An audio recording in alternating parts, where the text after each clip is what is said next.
Hello everyone, welcome to Analytic Solutions channel.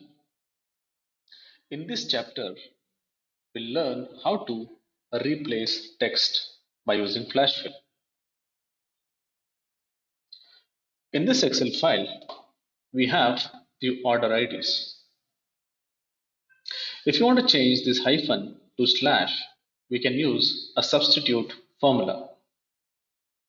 But without using a formula, by using flash fill, we can replace the text. Let's see.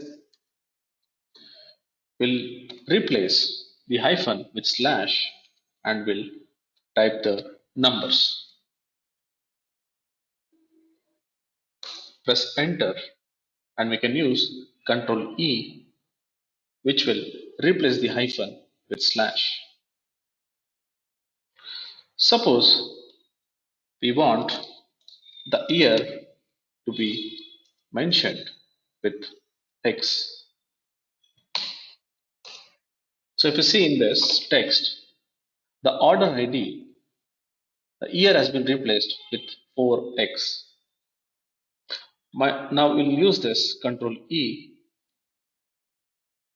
All the year have been replaced with X.